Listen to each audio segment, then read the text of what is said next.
মার্কিন হুমকির মুখে মধ্যপ্রাচ্যের আঞ্চলিক নিরাপত্তা নিয়ে সৌদি যুবরাজ মোহাম্মদ বিন সালমানের সঙ্গে ফোনে কথা বলেছেন ইরানের প্রেসিডেন্ট মাসুদ পেজেশকিয়ান। মধ্যপ্রাচ্যে যুক্তরাজ্যের বিশাল নৌবহর, বিশেষ করে যুদ্ধজাহাজ ইউএসএস আব্রাহাম লিঙ্কন পৌঁছানোর পর এবং ইসরায়েল বা যুক্তরাষ্ট্রের সঙ্গে সম্ভাব্য যুদ্ধের আশঙ্কার মধ্যেই এই ফোনালাপ হয়। ইরানের প্রেসিডেন্ট পেজেশকিয়ান সৌদি যুবরাজের সঙ্গে আলাপে যুক্তরাষ্ট্রের হুমকির তীব্র সমালোচনা করেন। তিনি বলেন, যুক্তরাষ্ট্রের এই হুমকি পুরো অঞ্চলের নিরাপত্তা নষ্ট করবে এবং অস্থিরতা আরও বাড়াবে। পেজেশকিয়ান স্পষ্ট করে জানান, অর্থনৈতিক চাপ বা বাইরের হস্তক্ষেপ দিয়ে ইরানিদের দমানো সম্ভব নয়। আলোচনায় সৌদি যুবরাজ মোহাম্মদ বিন সালমান এই যোগাযোগ ব্যবস্থাকে স্বাগত জানান। তিনি বলেন, সৌদি আরব সবসময় মধ্যপ্রাচ্যের শান্তি ও উন্নয়নের পক্ষে।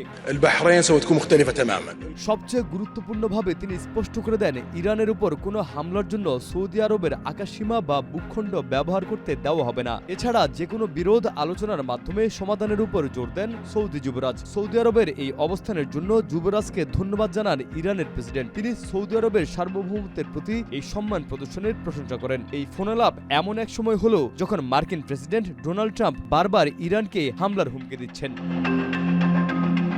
আইওয়াজ অঙ্গরাজ্যে এক বক্তৃতায় ট্রাম্প বলেন, তার নৌবাহিনী ইরানের দিকে এগিয়ে যাচ্ছে এবং তিনি চান ইরান যুক্তরাষ্ট্রের শর্ত মেনে চুক্তি করুক। যুদ্ধের সংখ্যার মধ্যেই ইরানের রেভলিউশনারি গার্ডের এক কমান্ডার প্রতিবেশী দেশগুলোকে সতর্ক করে বলেন, আপনারা আমাদের বন্ধু, কিন্তু আপনাদের জায়গায় ব্যবহার করে যদি আমাদের উপর হামলা হয় তাহলে আপনাদেরও শত্রু হিসেবে দেখা হবে। 2025 সালের জুনে ইসরায়েল ও যুক্তরাষ্ট্রের যৌথ হামলার পর থেকেই ইরানের পরমাণু ইস্যুতে উত্তেজনা চরমে। ইরানের পররাষ্ট্র মন্ত্রণালয় সতর্ক করে বলেছেন, ইরানের হামলা হলে তার প্রভাব পুরো মধ্যপ্রাচ্যে ছড়িয়ে পড়বে। সব মিলিয়ে মার্কিন হুমকি, ইরানের কঠোর অবস্থান এবং সৌদি আরবের স্পষ্ট বার্তা, মধ্যপ্রাচ্যের পরিস্থিতি কোন দিকে যাচ্ছে সেদিকে তাকিয়ে আছে বিশ্ব।